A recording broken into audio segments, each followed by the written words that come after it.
जितनी भी माताएं एकादशी का व्रत करती, बहुत ध्यान से सुनना आज की कथा को। शायद जिंदगी में मिली ना मिली, और ये कथा का रिश्ता तो बहुत ध्यान से सुनना। स्कंद पुराण यहां तक कहती है कि इस कथा के चरित्र को जो श्रवण कर लेता है उसको 26 एकादशी करना भी नहीं पड़ती। इस एकादशी की केवल ये कथा सुनकर ही वो तर जाता है। बहुत ध्यान से सुनना इसको, कथा को। एकादशी के दिन जब आप जल शंकर को चढ़ाने तो रोज ही जाते हैं। जब एकादशी का दिन रहे और शंकर जी के मंदिर में आप जल समर्पित करें तो 3 बार मुख से स्वधा स्वधा स्वधा या स्वधा स्तोत्र का पाठ, जिसमें 12 श्लोक। 2-4 हैं, पैसा तो आ रहा है और घर में टिक नहीं रहा। डॉक्टर में, पुलिस में, एक्सीडेंट आदि में, कहीं गलत जगह पर, व्यसन में अगर पैसा जा रहा है, जुए में, मांसाहार, मदिरा पान, या कहीं आया पैसा आने में कमी नहीं, आ रहा है पर टिक नहीं रहा, रुक नहीं रहा। कोई मांगने आ गया, दे दिया, फिर वहां से अपने पास नहीं आ रहा, अपन कह रहे हैं भैया हमारा पैसा लौटा दो, नहीं आ रहा। तो महाराज शिव महापुराण की कथा कहती है, एकादशी के दिन गंगा के जल में मात्र 7 बेलपत्री डालकर जो नंदीश्वर भगवान अर्थात जो शंकर जी के शिवलिंग के सामने नंदी होता है, उस नंदी के चरण पर गंगा का जल चढ़ाकर बेलपत्री शिव पर समर्पित कर देता है, उसके घर में रुपया रुकना चालू हो जाता है। फिर वो गलत जगह पर नहीं जाता, गलत स्थान पर वो धन जाएगा ही नहीं। तूने स्वीकार किया, मांग तुझे क्या चाहिए। एकादशी ने भगवान विष्णु से कहा, नाथ प्रभु वर दे दो, मृत्यु लोक में जो मनुष्य मेरा व्रत करेगा, चाहे जलचर, थलचर, वायुचर या सांसारिक मनुष्य, मेरा अगर एकादशी का व्रत करेगा, प्रभु उसके यहां धन धान्य वैभव सुख संपदा बढ़ेगी और उस जीवात्मा को नरक नहीं भोगना पड़ेगा, सीधे वैकुंठ का उसको वास मिलेगा। जब जीव आत्मा को लेकर चला जाएगा, यम के दूत जब बंदी बनाकर ले जा रहे होंगे उस जीवात्मा को, जिसके प्राण छूटे होंगे, यम के दूत जब बंदी बनाकर ले जा रहे होंगे, तब मुझे वर दो कि मैं इसका हाथ पकड़कर बेतन्नी से पार उतार कर सारे नरकों से निकालती हुई आपके धाम में लेकर आऊं। भगवान ने वर दे दिया, तथास्तु। हे एकादशी सुनो, मृत्यु लोक का मनुष्य अन्न का त्याग कर कर, क्योंकि अन्न में एकादशी के दिन पाप पुरुष रहता है, अन्न का त्याग कर कर एकादशी के दिन जो मनुष्य तुम्हारा व्रत धारण करेगा, उस व्रत को करेगा और उस व्रत को धारण करेगा, उसकी मनोकामना पूर्ण होकर वो मेरे ही धाम को जाएगा। ये तो हुआ एकादशी के जन्म की कथा।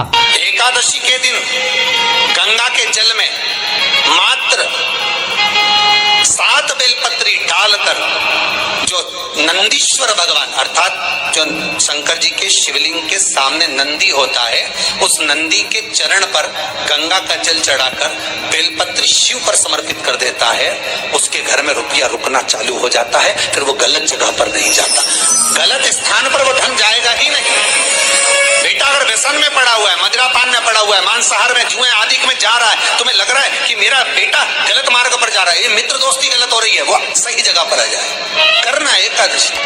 कई लोग इसको धन के लिए भी करते हैं, संपदा के लिए। संपदा के लिए अर्थात जिसका व्यापार नहीं चलता, जिसके घर में पैसा नहीं आता, या नौकरी नहीं लग रही, या सर्विस नहीं लग रही, आप अप्लाई कर रहे हो, जगह जगह जाकर इंटरव्यू भी दे रहे हो और पैसा नहीं आता, तो उसके लिए भी प्रयास किया जाता है। पर उसके लिए यहाँ पर जो धन के लिए करते हैं, उसके लिए विष्णुपदी के लिए करते हैं। मतलब जैसे गंगा के जल में तुलसी के 11 पत्ते डाले जाते हैं और उसको किसी भी नारायण के मंदिर में, राम कृष्ण शिव शंकर नहीं, राम कृष्ण भगवान विष्णु दत्त आदि जितने नारायण के मंदिर हैं, उस मंदिर में किसी भी पात्र में, एक छोटे से पात्र में उसको भरकर रखी जाते हैं महाराज। उससे भी जॉब सर्विस नौकरी में सफलता प्राप्त हो जाती है। परंतु वो भी एकादशी को ही होता है। कुछ देर तक पात्र को रखा जाता है, फिर वही पात्र का जल किसी भी वृक्ष के नीचे डाल दिया जाता है, उससे भी नौकरी के लिए फायदा मिलता है। गंगा का जल कोई साधारण नहीं।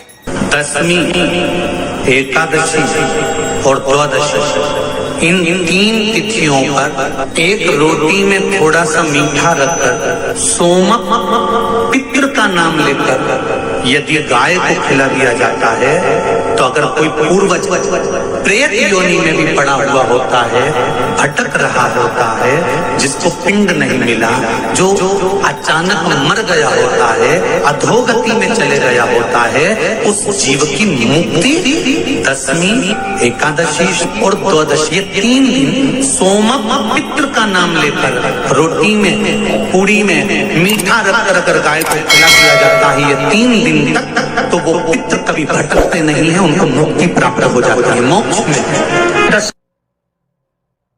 नहीं, एकादशी है कौन? क्यों इसकी इतनी प्रधानता है? क्यों इसकी पुण्यता है? ऐसा क्या है एकादशी में जो इसकी पुण्यता मानी जाए?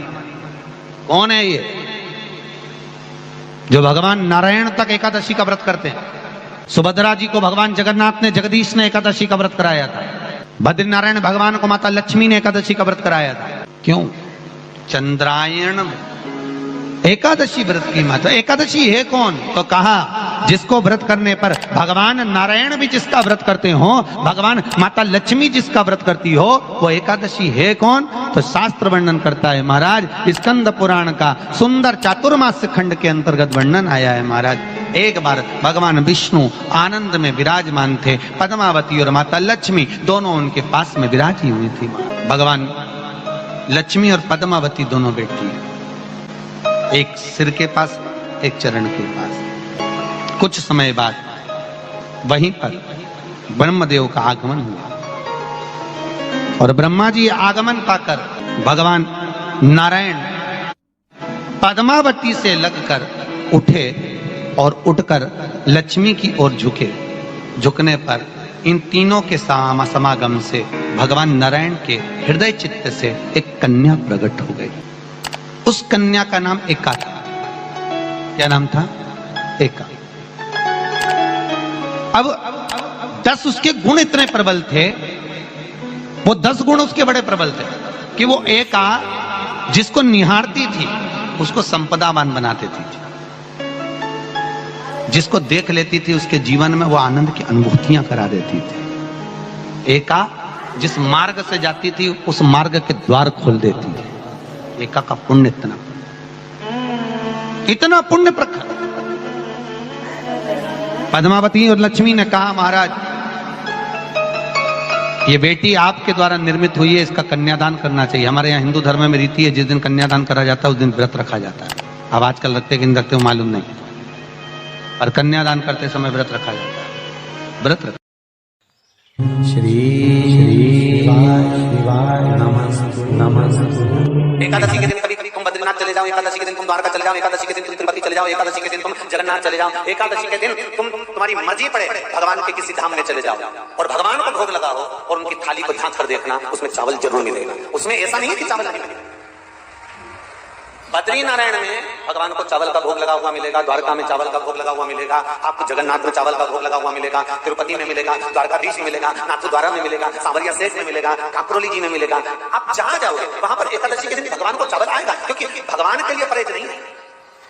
जो काम में डूबा हुआ है, जो आसक्ति में डूबा हुआ है, जो लोभ में डूबा हुआ है, जो वासनाओं में डूबा हुआ है, जो तृष्णा में डूबा हुआ है, और जो माता के गर्भ से जन्म लिया, एकादशी के दिन चावल उसको नहीं खाना। एकादशी और द्वादशी के दिन हमारा हिंदू धर्म, हमारा शास्त्र कहता है, हमारे शास्त्र, हमारे वेद डॉक्टर वर्णन करते हैं कि पीपल के पत्ते को अगर एकादशी और द्वादशी के दिन एक तांबे के पात्र में गला कर रख दिया जाए और उस पानी का आचमन 3 बार करा जाए तो जिसकी नाड़ियां चोक भी हो जाती है, डॉक्टर बोले इसका बाईपास करना पड़ेगा, उसको केवल 3 आचमन पानी एकादशी और द्वादशी को पीपल के पत्ते का कराया जाए तो अंदर की नाड़ियां भी खुल जाती हैं। भगवान का एक नाम है अघोर।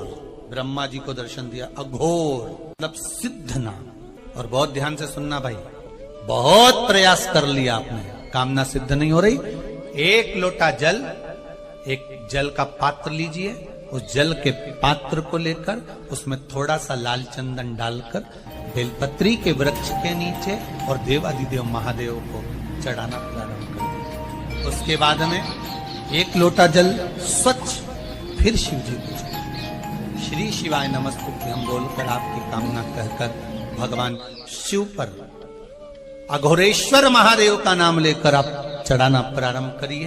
बाबा आपका कार्य 3 महीने के अंदर पूर्ण कर देगा, सफल। बेलपत्र होते हैं, उसकी इसको छेद तो करते नहीं है सुई से, बेलपत्र की डंडी को बांधते जाओ 108 बेलपत्र की माला बना लो और माला बनाकर भगवान शंकर के गले में, शंकर के शिवलिंग को जो चढ़ा देता है उसकी मनोकामना भगवान शंकर पूरी कर दे। 108 बेलपत्र की माला बनाकर शंकर भगवान को समर्पित करी जाती है।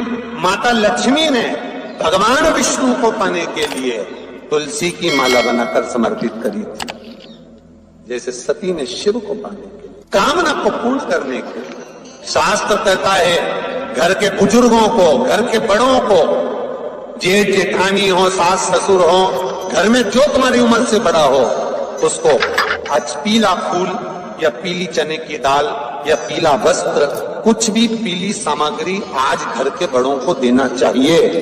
क्यों देना चाहिए?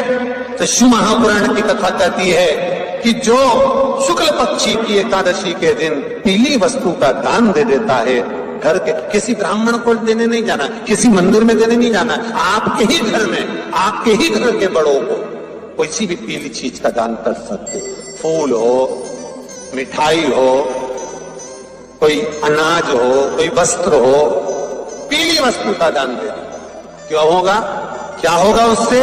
शिव महापुराण की कथा कहती है उससे जिंदगी में कभी बड़ी बीमारी प्रवेश नहीं करती। सनातन धर्म कहता है